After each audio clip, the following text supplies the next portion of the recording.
Voter list থেকে বাংলা থেকে যদি কারোর নাম কাটতে হয় তাহলে প্রথম নাম কাটতে হবে শিশির অধিকারীর, বিরোধী দলনেতা শুভেন্দু অধিকারীর, সুকান্ত মজুমদার ও নিশীথ প্রামাণিকদের। তারপর আমাদের নাম কাটবেন হুঙ্কার জেলা তৃণমূল কংগ্রেসের সভাপতি আব্দুর রহিম বক্সির। ভোটারের একটা ভোটার মালদা জেলা যদি নাম কাটতে হয় তাহলে প্রথমে সম্মানীয় শিশির বাবুর নাম কাটতে হবে। যদি একটা নাম কাটতে হয় তাহলে প্রথমে সুকান্ত মজুমদারের নাম কাটতে হবে, একটা নিশীথ প্রামাণিকের নাম কাটতে হবে। আমরা দেখবো যে তাদের নামটা কাটা হয়েছে, বিরোধী দলের নাম কাটতে হবে। তিনি বাংলাদেশি, তিনি স্বীকার করেছেন আমার বাবা বাংলাদেশ থেকে এসছে। আমরা বলি, তিনি বলেছেন বারবার করে, মাইকে বলেছেন মুখ দিয়ে। তাদের নাম যদি কাটা হয় তাহলে আমরা নাম কাটতে দিব।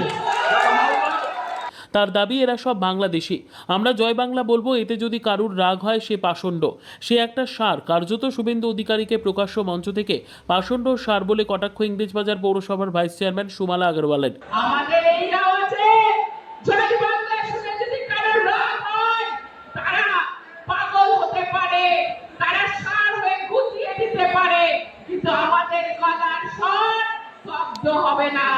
আর আমাদের শুধুমাত্র গলার স্বরই অস্ত্র হবে। ভোটার লিস্টে নাম যখন তুলতে আসবে বাড়ি বাড়ি গিয়ে দেখে নেবে আর একবার আওয়াজ দিবে জয় বাংলা, জয় বাংলা। দেখবে ভোটার লিস্ট থেকে নাম কাটার সাধ্য কারো হবে না।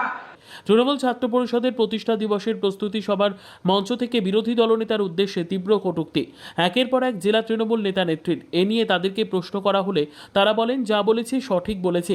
শাসক দলকে তীব্র কটাক্ষ বিজেপি নেতৃত্বের, পাল্টা তাদের গণধুলাই দেওয়ার হুঙ্কার নেতৃত্বের। আগামী 28শে আগস্ট কলকাতায় হতে চলেছে তৃণমূলের প্রতিষ্ঠা দিবস। মালদা কলেজ অডিটোরিয়ামে তার প্রস্তুতি সভা থেকে এই বক্তব্য দেখেন জেলা তৃণমূল নেতৃত্ব। উপস্থিত ছিলেন রাজ্য তৃণমূল ছাত্র পরিষদের সভাপতি তৃণাঙ্কুর ভট্টাচার্য সহ জেলা তৃণমূল কংগ্রেস নেতৃত্ব। তৃণমূল কংগ্রেসের নেতা নেত্রীরা একেবারে অশিক্ষিতর মতো কথা বলছেন। তারা বিভিন্নভাবে বিরোধী দলের নেতা নেত্রীকে কটূক্তি করছে। কখনো বলছে ঠ্যাং ভাঙবো, কখনো বলছেন বাংলাদেশ পাঠিয়ে দিব। তারা একটু করে দেখাক, আমরা চাই তারা একটু করে দেখাক, কথার মাধ্যমে না থেকে। জনসাধারণ এগুলোকে বেদিয়ে ভূত ভাঙিয়ে দিবে। এইসব কথাবার্তা বললে তাদেরকে কিন্তু জনসাধারণ ছাড়বেন।